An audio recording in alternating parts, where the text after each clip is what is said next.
Cauliflower pakoda செய்ய போகிறேன்னாக்கே கொஞ்சோண்டு மஞ்சத்தூள் போட்டு வெந்நீரில் கொஞ்சம் காலிஃப்ளவர் போட்டு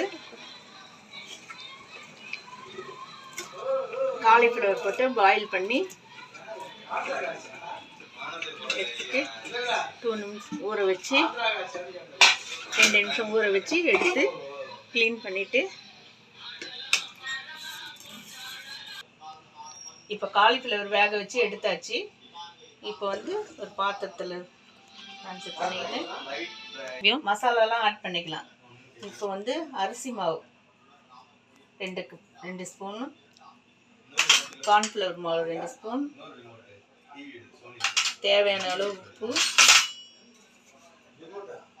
இஞ்சி பூண்டு பேஸ்ட்டு தேவையான அளவு, கரம் மசாலா 1 ஸ்பூன்,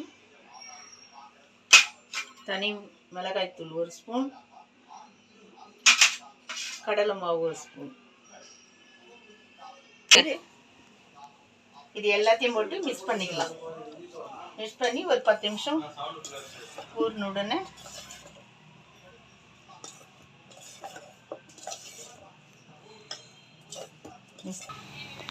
பத்து நிமிஷம் ஊறியாச்சு. இப்போ கடாயில் போட்டு பொரிச்சு எடுத்துக்கலாம். ஒன்று ஒன்றா உள்ள விட்டு எடுத்து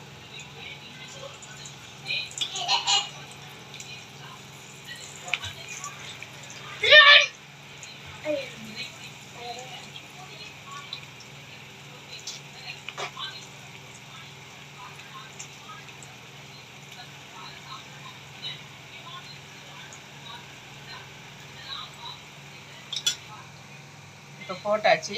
இப்போ திருப்பி கொடுக்குறோம்.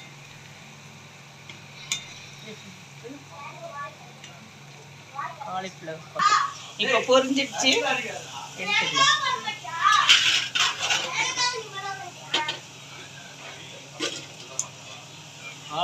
சூப்பராக வந்துருக்குது.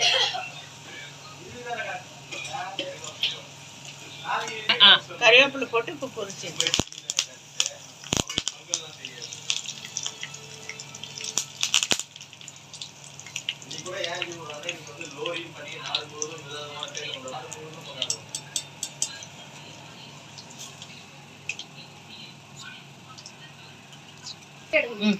ரெடி ஆயிடுச்சு. சாப்பிடலாம். வாங்க. இந்த வீடியோ பிடிச்சிருந்தா லைக் பண்ணுங்கள், ஷேர் பண்ணுங்கள், சப்ஸ்கிரைப் பண்ணுங்கள், பெல் பட்டனை கிளிக் பண்ணுங்கள்.